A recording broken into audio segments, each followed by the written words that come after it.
the hindquarters. And so within those, there's a few subsections. So there's really 10. The 10 operant responses. So we want from the legs the horse to go up the gate, faster within the gate and longer within the gate, and we need them to be as distinct as possible. It's not easy to make them distinct. So we need to focus on making them distinct and unique because they're not naturally. They easily blur.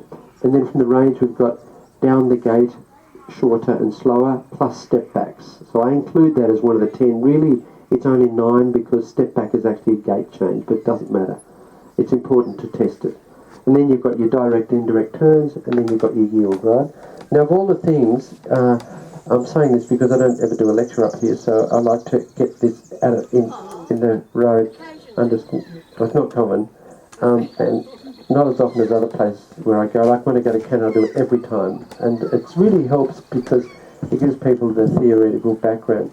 With yield, hindquarters, there are no behaviour problems associated with it. So in other words, if the horse is dull to yield or slow to yield, all you get out of it is he's slow to yield.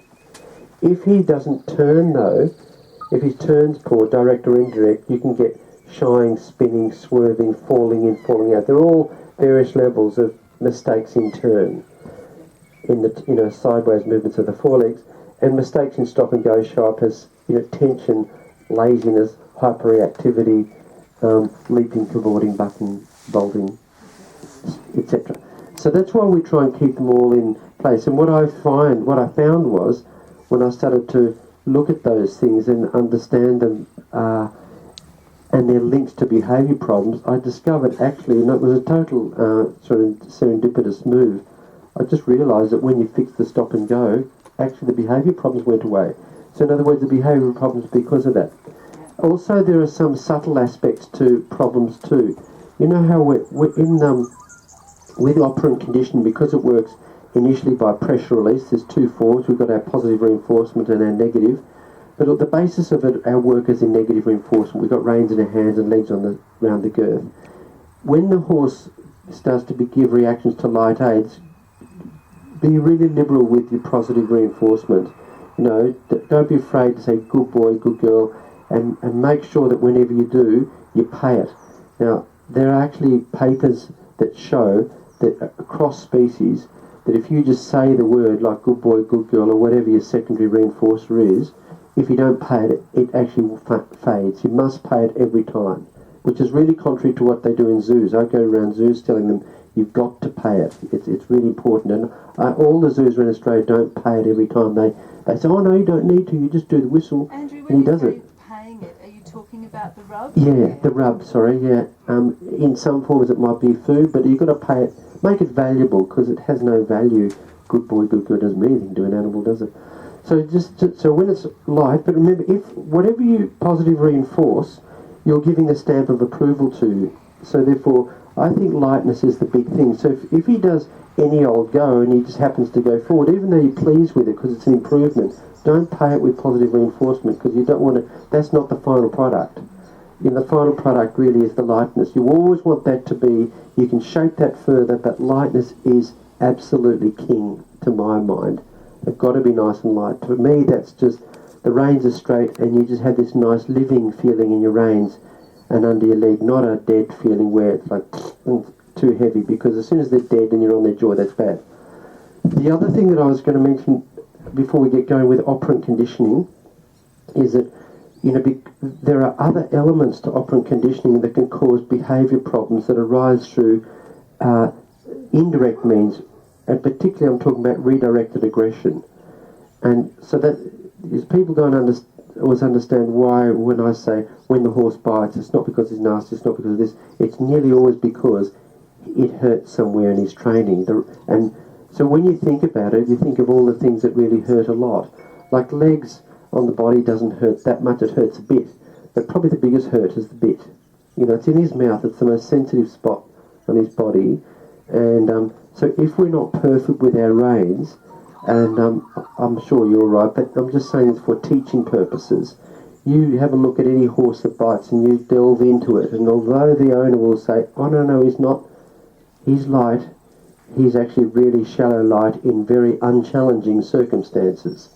But if you delve into his step back or his stop, you'll see that there's a moment where he reefs, or he shortens his neck, or he's slow to step back, or he just doesn't. And fixing that fixes the biter, because biting is redirected aggression. It's part of his natural way of dealing with something that hurts. He just does to take it out on something else. And So is that even delayed, Andrew? So oh yeah, totally out of context.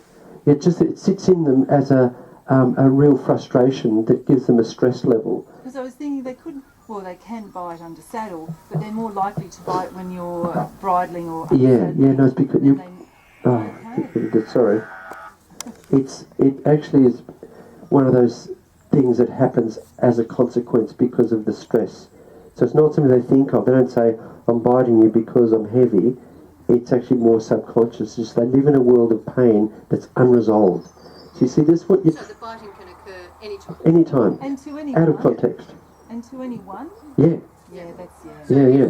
it'll just be a biting behaviour, saddling, anywhere, leading, because... You see it in all animals, even And that's birds. why you would disconnect it, though, from under saddle and using the bit, because it's not happening under saddle. Yeah, that's why, horsemen have never seen the correlation, but it's really common. It's well known in seagulls. The first year behaviour students learn about redirected aggression in seagulls. And if there's a whole lot of food around and there's a competition for it, so there's a fair amount of unresolved motivations, one seagull might just race over and attack another seagull for no good reason. It's why, in families, the second eldest takes it out on the third, and it's all redirected aggression, and it's normal, and it's part of the stress of unresolved motivations. Would that be the same, say, for a horse that uncharacteristically starts chewing a fence or quit biting? I think it is, but there's no evidence for it, so I can't say yes, but I believe it is, because when I published a study on this, I had a whole lot of data added to it, like problems in stop and go, but I also had data on wind sucking and weaving, and it correlated well, but it was so much data that I didn't include it, but I've still got it, and I'm sure it does. I think it's when you thwart the natural behaviours, you've got to always think, our biggest challenge right now is actually looking at, well, what mistakes, and I'm not expecting any, because seeing what I'm seeing, they're not all jittery and showing problems, and I don't expect it, because menu has been coming up a long time, but it's just that, when you see horses doing all of these sorts of things, people often find it impossible to imagine that it's anything to do with them, but the biggest invasions in a horse's life are the fact that A, they do not usually live in group circumstances, they're isolated. That is bad for them, but it's hard to manage, I realise. B, they're living in confinement. That's abnormal as well. They're creatures of the open grassland. And C, they eat, once a day, concentrate for 30 minutes and they don't get to graze. So if you look at all those three things, lack of group housing, confinement and grazing restrictions, training is just another thwarting of their normal ethogram, because, they're made to, they don't naturally walk on sticks. When they feel something pressing inside, they get away from it, problem gone. They learn it early. All animals' lives are made to fulfil their normal motivations. So anyway, enough of that. Just before we